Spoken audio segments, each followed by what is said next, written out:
안녕하세요. 된 멘토 신범철입니다. 오늘 알아볼 기업은 위즈컴이고요. 위즈컴에 관련된 이슈는 어떤 것들인지 한번 같이 살펴보도록 하겠습니다. 일단 최근 이슈라고 하면은 실적이 있겠죠. 근데 이런 실적은 업황과 판가에 대한 문제로 결국에 적자로 돌아섰다라는 겁니다.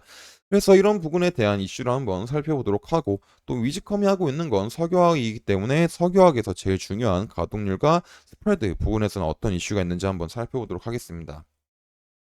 이제 앞서 말했듯이 위즈컴의 사업 분야를 보게 된다면 이 품목에 PVC와 ABS 컴파운드가 있죠. 결국 이 컴파운드는 석유화학 제품이기 때문에 이 석유화 업황에 따라서 영향을 받을 수밖에 없다라는 겁니다. 근데 이제 23년도 같은 경우는 석유화학 업황이 굉장히 좋지 않았죠. 결국에 23년도에 석유화 업황이 좋지 않았다라는 건 어떤 이유가 있냐면 너무 많이 공급 과잉이 됐다라는 겁니다. 원래 이제 NCC 설비에서 평균 적정 증설량은 800만 톤인데 20년도부터 23년도까지 꾸준하게 1100만 톤씩 증설을 하게 되면서 공급이 너무 과잉이 됐다라는 겁니다. 근데 이렇게 공급이 과잉이 돼도 전방 산업이 잘 풀리게 되면서 수요가 많게 되면은 어느 정도 문제를 조금 줄일 수 있겠지만, 다들 아시다시피 20년도부터 22년도까지는 코로나에 대한 문제가 커졌고 또 금리 인상에 대한 문제가 커지게 되면서 경기 침체가 지속적으로 이루어졌죠. 그러다 보니까는 전방 산업도 이제 지속적으로 위축이 됐고, 결국 이런 위축이 되다 보니까 이 공급 과잉이 되고 있는 제품에 대한 수요가 굉장히 많이 떨어졌다. 그러다 보니까 이제 판가에 대한 영향을 받을 수밖에 없고, 결국 이 판가와 업황에 대한 문제로 매출액 감소가 일어났고, 이에 따른 영업이익이 적자 전환했다라는 겁니다. 그래서 22년도 직전 사업연도와 23년도 당해 사업연도를 보게 된다면 매출액은 10% 하락했고 영업이익은 결국에 적자 전환했다라는 겁니다. 이제 그러면 이 위즈컴에 대한 매출액이 조금 늘어나게 되려면 이제 업황 자체가 풀리는 것도 중요하지만 판가가 상승할 건지 말 건지도 한번 살펴보는 게 좋을 것 같습니다. 그러면 결국 이런 스프레드에 대해서 어떤 이슈가 있냐라고 보게 된다면 최근에는 이제 그게 있죠.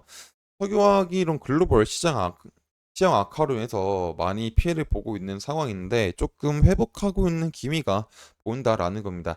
그게 어떤 거냐면 이제 미국이나 유럽 지역에서 석유화학에 대한 공장 가동률이 하락을 하고 있는데 아시아 생산 라인에서는 이 가동률이 상승하고 있다라는 겁니다. 그러면 왜 유럽 지역에서는 이런 석유화학에 대한 가동률이 하락을 할까 보게 된다면, 이 석유화학을 통해서 만들 때 이 제품에 대해서 이제 원유를 사용하는 방법도 있고 이제 석탄을 사용하는 방법도 있고 천연가스를 사용하는 방법도 있습니다. 근데 이제 유럽 같은 경우는 천연가스를 선호하고 있죠. 근데 이런 천연가스가 어디서 많이 나오냐고 보게 된다면 러시아와 우크라이나에서 많이 생산되죠. 하지만 러우 전쟁이 일어나다 보니까 이런 천연가스에 대한 수급이 불균형적이다라는 거. 불균등하다라는 거죠. 그리고 또 다른 하나는 유럽 지역은 친환경에 대한 문제가 지속적으로 환경에 대한 문제가 나오고 있기 때문에 이런 스케 석유화학이 이런 부분에서 많이 피해를 보고 있다. 그래서 이런 천연가스에 대한 수급 문제와 친환경에 대한 문제로 인해서 공장 가동률이 떨어졌고, 이 가동률이 떨어지게 되다 보니까 여기서 많은 제품이 생산이 되지 않다 보니까는 이 제품을 이제 아시아 쪽으로 눈을 돌렸다. 그래서 이제 아시아 쪽에 대한 생산 가동률이 증가가 됐다라는 겁니다.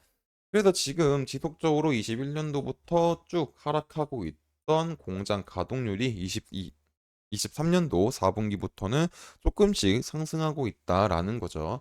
그리고 또 최근에는 중국 춘절로 인해서 이제 중국에 대해서 어떤 생산과 소비가 많이 이루어지고 있기 때문에 이에 대한 수혜도 기대해 볼 수 있지 않을까 싶습니다.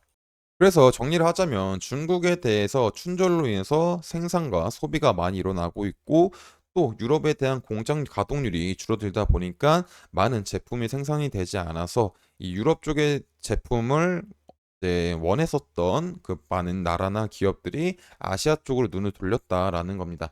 그래서 이제 아시아에 대한 공장 가동률이 증가를 했고, 또 이 공장 가동률이 조금 증가를 하게 되면서 수요도 같이 늘어나다 보니까 이 판가에 대한 스프레드에 대한 부분들도 이제 전주 대비 한 15% 증가했다라는 겁니다.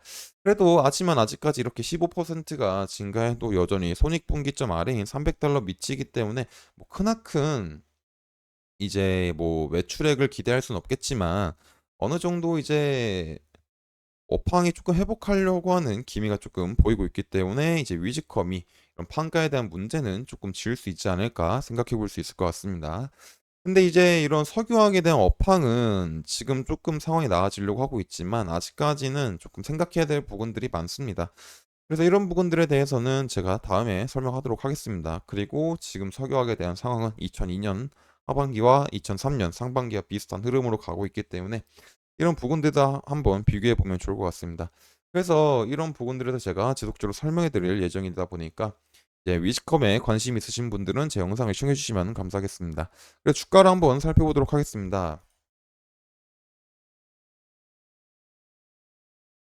이 위즈컴의 주가를 보게 된다면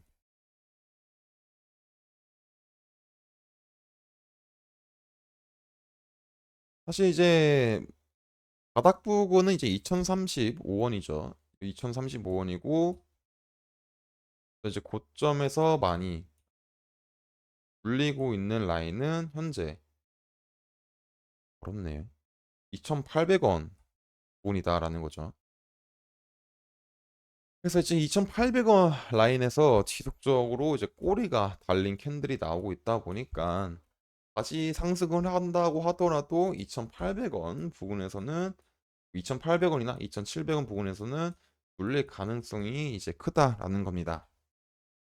그래서 지금 당장 상승 시나리오를 생각하기엔 조금 무리가 있지만 그래도 생각해 본다고 하면은 지금 여기서 하나의 바닥을 만들면서 2,700원이나 2,800원 부분까지 상승해주고 눌리고 다시 이런 반등이 나오게 된다면 어떤 일이 일어나게 되냐면 지금 당장은 이평선이 모여 있어서 어떤 추세가 없겠지만은 한번 상승하게 되면은 단기 이평선부터 점점 상승하게 되고 반등이 눌리고 다시 반등이 오게 되면은 그때 이제 60평선과 60평선이 상승하게 되면서 120평선과 골든 크로스가 나오다 보니까는 중장기적으로 상승의 힘이 강해질 수 있다라는 겁니다. 그래서 이런 부분 상승하고 눌리고 다시 바닥을 만들게 되면은 뭐 추가 반등을 한번 생각해 볼 수 있을 것 같고요. 또 최종적으로 이런 2,700원과 2,800원 부근들을 돌파를 하게 된다면 한 3,000원 부근까지도 상승할 수 있지 않을까 생각해 볼 수 있을 것 같습니다.